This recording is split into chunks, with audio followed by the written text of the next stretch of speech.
नमस्कार आप सभी लोगों को। मैं प्रमोद कौशल आप सभी का वेलकम करता हूं अपने यूट्यूब प्लेटफॉर्म सर्वोदय इंस्टीट्यूट पर। और एक गाइडलाइन है और ये इन्फॉर्मेशन सभी के लिए होती है जो बच्चे बिल्कुल फ्रेशर होते हैं या आफ्टर 12th या ग्रेजुएशन के बाद सोचते हैं कि मैं क्या कर सकता हूं अपने कैरियर के लिए ना।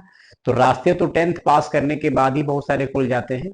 फिर भी एक कोशिश रहती है कि लोगों को सही गाइडलाइन मिल जाए जिससे वो सही समय पर अपने टाइम पर एक अच्छी जॉब के लिए रास्ता अपना चुन सके या उसमें कामयाब हो सके ना।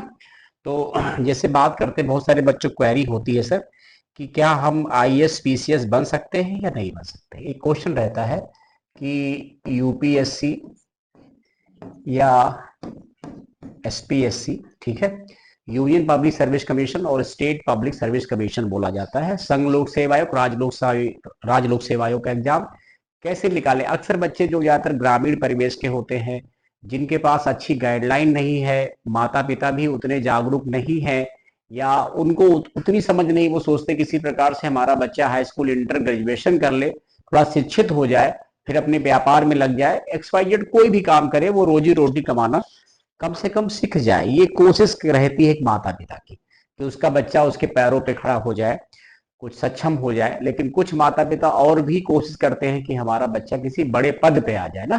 तो बड़े पदों का जब सवाल आता है तो फिर आईएएस पीसीएस की बात हमेशा शुरू से ही एक अच्छा फील्ड माना गया है और बड़ा प्रतिष्ठित होता है। अगर कोई आपके घर में इस पद पे रहता है तो आपकी चर्चाएं दूर दूर तक होती है। जैसे आपके सामने एग्जाम्पल है ज्ञानेश कुमार गुप्ता जी का, ठीक है, आगरा के हैं और उसके अलावा केरल कैडर के आईएएस ऑफिसर हैं 1988 बैच के।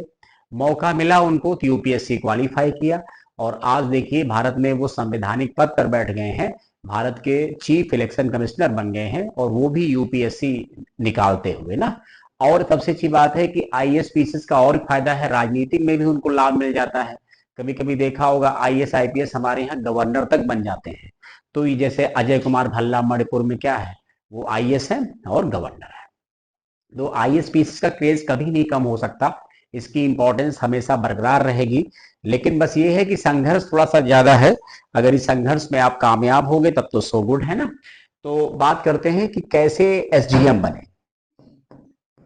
मतलब कहने मतलब ये है कि आप एसडीएम की परीक्षा कैसे क्वालिफाई करें, ये सबसे बड़ा इंपॉर्टेंट पॉइंट होता है। तो हम लोग इस बात पे ध्यान देंगे। यहाँ पर सबसे अच्छी बात है कि एसडीएम का मतलब क्या है। तो एसडीएम आप यूपीएससी से भी बन सकते हो और एसपीएससी से बन सकते हो। लेकिन यूपीएससी का जो एसडीएम होता है वो मुश्किल को 2-3 बरस के लिए रहता है। फिर वो चूंकि आईएएस कहा जाता है, जो लोग यूपीएससी क्रैक करते हैं तो उसमें भी कई सारे जो है मतलब सेगमेंट होते हैं जिनको हमको ध्यान देना पड़ता है। तो उसमें जैसे यूपीएससी में क्या है, आईएएस, आईपीएस और आईएफएस, ऐसे कई ट्रैक से आप गुजरेंगे।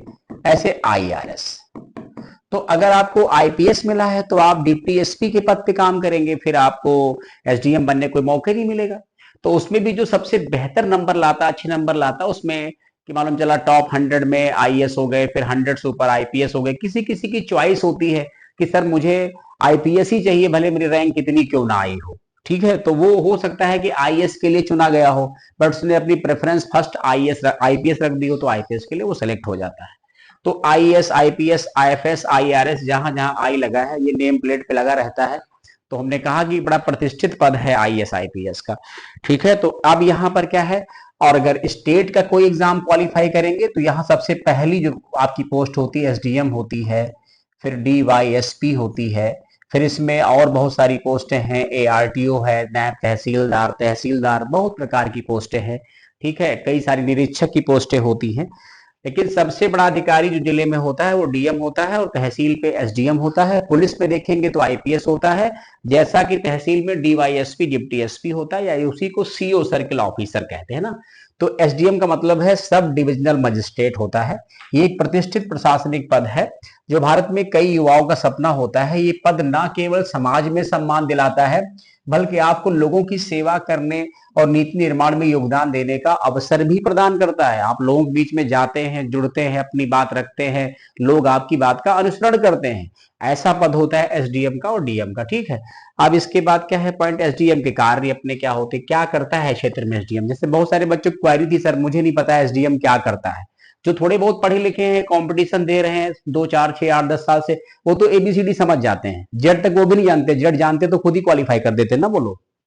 एसडीएम का कार्य क्या है? एसडीएम अपने क्षेत्र में कानून और व्यवस्था बनाए रखने, राजस्व प्रशासन का प्रबंध करने, विभिन्न सरकारी योजनाओं को लागू करने में महत्वपूर्ण भूमिका निभाता है। इस पद पर कार्यरत अधिकारी भूमि रिकॉर्ड, आपदा प्रबंधन, लाइसेंस जारी करने और प्रशासनिक फैसले लेने जैसे कार्य करते हैं।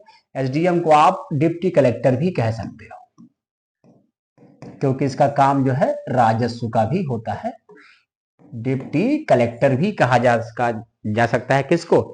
एसडीएम को ना, तो ये बात भी आप नहीं भूलेंगे। अब इसके अलावा एसडीएम बनने के लिए क्वालिफिकेशन क्या होती है? क्योंकि एसडीएम दो तरीके से, आप यूपीएससी से भी एसडीएम बन सकते हो, शुरू में 2-3 साल एसडीएम रहोगे, आप ज्वाइंट मजिस्ट्रेट रहोगे, सीडीओ रहोगे। लेकिन अगर आप परमानेंट एसडीएम बनना चाहते हो तो परमानेंट एसडीएम बन भी नहीं पाओगे, क्योंकि वही एसडीएम कुछ दिन के बाद एडीएम हो जाता है, सिटी मजिस्ट्रेट हो जाता है। लेकिन शुरुआती आपकी जो स्टार्टिंग होगी वो एसडीएम के तौर पे हो जाएगी, ठीक है।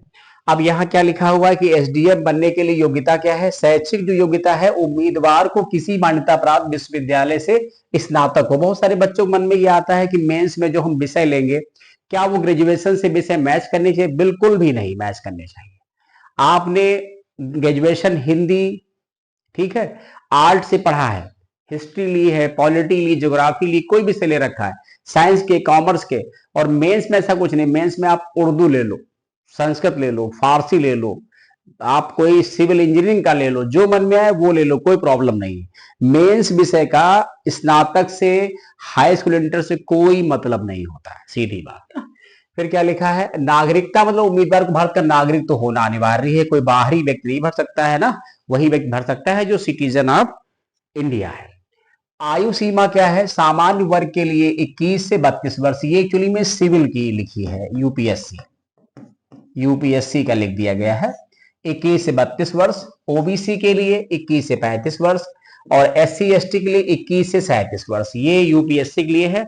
और अगर आप राज्य की बात करते हो, एसपी एससी की बात करते हो, तो ये चूंकि राज्यों का अलग अलग है, जैसे यूपी में 21 से 40 है, ऐसे मध्य प्रदेश में चला 21 से 35 है, उत्तराखंड में 21 से 35 है, कुछ जगह 21 से 30 भी है, बिहार में 21 से 37 है। तो ये हर राज्य का अलग अलग फॉर्मेट होगा, फिर जिस राज्य का पढ़ेंगे उसकी जानकारी मिलेगी ना।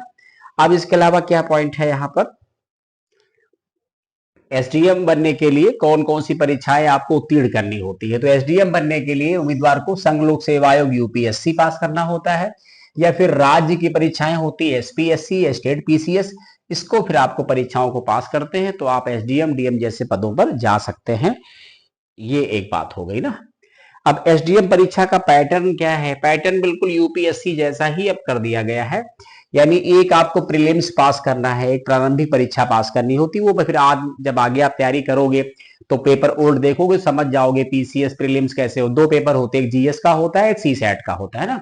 यही सेम ये परीक्षा मल्टीपल चॉइस यानी एमसीक्यू होती है, ठीक है, जिसमें 2 पेपर शामिल होते हैं, एक सामान्य अध्ययन जीएस का जैसा बताया हमने, और एक सी सेट का होता है ना। तो 2 पेपर देने होते, यही पैटर्न यूपी का, एमपी का, लमसम हर जगह का यही पैटर्न फॉलो हो रहा है, ठीक है। अभी बिहार में ये पैटर्न नहीं, बिहार में 150 क्वेश्चन खाली पूछते हैं, क्योंकि कुछ राज्यों का पैटर्न अलग अलग है, उसका मतलब डीपीएसपी की वजह से ना।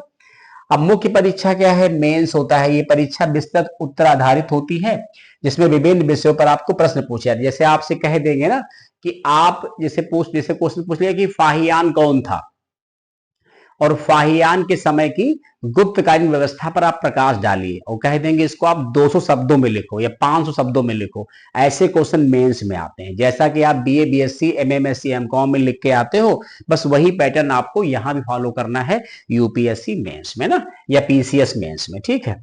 और उसके बाद फिर आपका एक इंटरव्यू होता है, जिसको कहते हैं साक्षात्कार। ये भी अंक इसके होते हैं, ये भी अंक जुड़ते हैं ना, समझ रहे हैं हमारी बात आप? यही सेम पैटर्न यूपीएससी का भी होता है। और अब क्या लिखा है इसमें? प्रशासनिक क्षमता और समसामयिक घटनाओं की समझ का आकलन करने के लिए होती है इंटरव्यू, कि जैसे आपको क्या समझ है, किस पद के लिए आप आए हो, इस पद की क्या गरिमा है, इस पद पे रहोगे तो कैसे अपने आप को रिप्रेजेंट करोगे।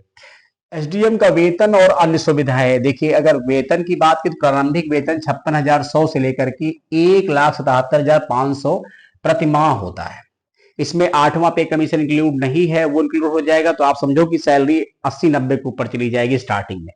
इसके अलावा उन्हें भत्ते, वाहन, आवास और अन्य सरकारी सुविधाएं भी मिलती हैं, जैसे उनको कुक मिलेगा, माली मिलेगा, एक बड़ा सा घर मिलेगा, गाड़ी मिलेगी सरकारी, ड्राइवर मिलेगा, ठीक, ये सब सुविधाएं मिलती हैं।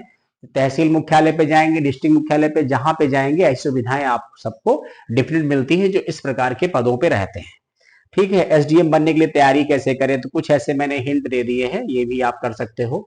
जैसे बेसिक चीजें क्या है, जैसे मान लो परीक्षा से पहले अधिक से अधिक मॉक टेस्ट दें, समय प्रबंधन आप सीखें, सही मार्गदर्शन प्राप्त करें, जैसे अच्छे टीचर होना जरूरी, गाइडेंस दे देंगे तो आपके लिए अच्छा रहेगा ना। परीक्षा की तैयारी के लिए सही रणनीति भी अपनाए ना, ये भी पॉइंट है। अध्ययन सामग्री एकत्र करें, जैसे एनसीईआरटी किताबों को फोकस करें, पिछले वर्षों के प्रश्न पत्रों का अध्ययन करें, ये सब कुछ कर लेंगे ना तो आपके लिए और ज्यादा आसानी हो जाएगी ना।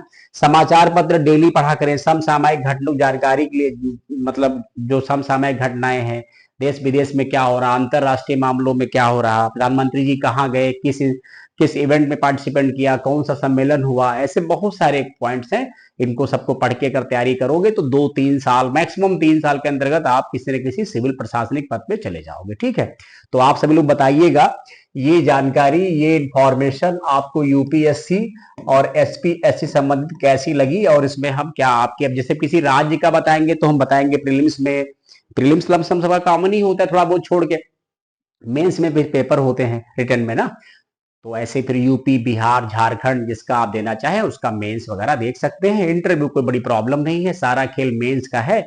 अच्छी जीएस नॉलेज है, देखो जिस विद्यार्थी को बढ़िया जीएस की नॉलेज है उसके लिए एक ही नौकरी बनी है, यूपीएससी और एसपीएससी बस। इसमें ज्यादा भूमिका इंग्लिश, मैथ, रीजनिंग की उतनी भूमिका नहीं है, थोड़ी बहुत आती है, आपका काम चल जाएगा, परेशान ना होइए। ठीक है, चलिए थैंक यू सो मच, बताना ये कमेंट करके ये इन्फॉर्मेशन गाइडलाइन कैसे लगी, फिर आगे काम देखेंगे। ठीक है, थैंक यू सो मच।